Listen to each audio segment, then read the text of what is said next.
এক ছিল বাঘ আর ছিল তার এক ভাগনা শিয়াল। শিয়াল খুব বুদ্ধিমান ছিল, কিন্তু বাঘ ছিল বোকা।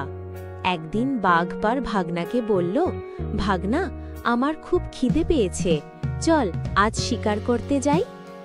শিয়াল রাজি হয়ে গেল। তারা দুজনে মিলে শিকারের খোঁজে বের হলো। হাঁটতে হাঁটতে তারা এক জায়গায় দেখল এক রাখাল মাঠে বসে বাঁশি বাজাচ্ছে, আর তার পাশে অনেকগুলো ভেড়া চড়ে বেড়াচ্ছে। বাঘ বলল, আহা, কি সুন্দর ভেড়াগুলো, চল এদের ধরে খাই। শিয়াল বলল, মামা, একটু সবুর করো, তুমি তো ভেড়া ধরতে পারো না, তোমাকে দেখলে ওরা পালাবে। বাঘ বলল, তবে কি করব? শিয়াল বলল, তুমি এক কাজ করো, তুমি গাছের আড়ালে লুকিয়ে থাকো, আমি ভেড়ার পালের কাছে গিয়ে একটা ভেড়ার সাথে বন্ধুত্ব করি। বাঘ শিয়ালের কথা মতো গাছের আড়ালে লুকিয়ে রইল। শিয়াল চুপি চুপি ভেড়ার পালের কাছে গিয়ে একটা ভেড়ার সাথে ভাব জমালো।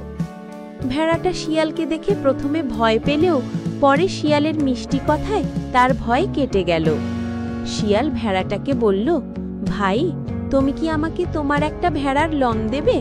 আমার খুব ঠান্ডা লাগছে। ভেড়াটা সরল মনে শিয়ালকে লোম দিল।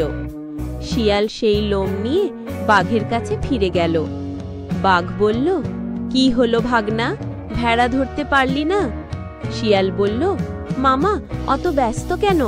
আজ তো আমরা ভেড়ার লোম খেলাম, কাল ভেড়ার মাংস খাবো।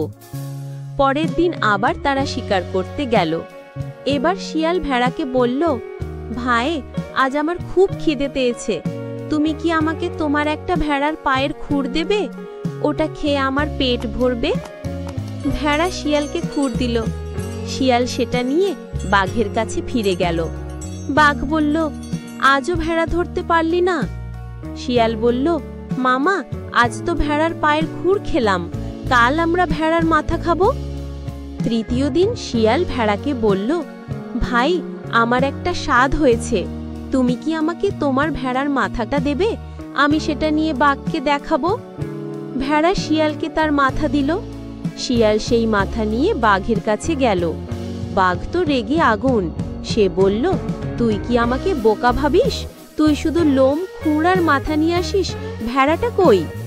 শিয়াল বলল, মামা, এবার আমি ভেড়ার মাংস আনবো, তুমি শুধু চুপ করে অপেক্ষা করো।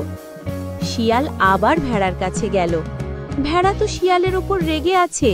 শিয়াল বলল, ভাই, তুমি কি আমাকে তোমার একটা মাংসের টুকরো দেবে? আমার বাঘ মামা খুব অসুস্থ, ওটা খেলে ওর রোগ সেরে যাবে। ভেড়া এবার আর শিয়ালের কথাই ভুলল না। সে বলল, তোকে আমি আর কিচ্ছু দেব না, তুই একটা মিথ্যেবাদী। শিয়াল ভেড়ার ওপর রেগে গিয়ে বলল, তাহলে আমি তোমার বাঘ মামাকে ডেকে আনবো।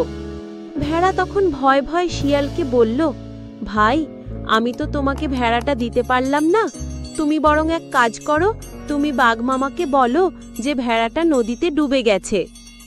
শিয়াল তখন বাঘের কাছে ফিরে গিয়ে বলল, মামা, ভেড়াটা নদীতে ডুবে গেছে, চল এখন অন্য কোথাও শিকার খুঁজি। বাঘ তো হতাশ। সে শিয়ালের সাথে অন্য জায়গায় শিকার খুঁজতে চলে গেল। শিয়াল তার চালাকি দিয়ে ভেড়াকে বাঁচিয়ে দিল। বাঘ তো বোকা, সে বুঝতেই পারল না যে শিয়াল তাকে ঠকিয়েছে।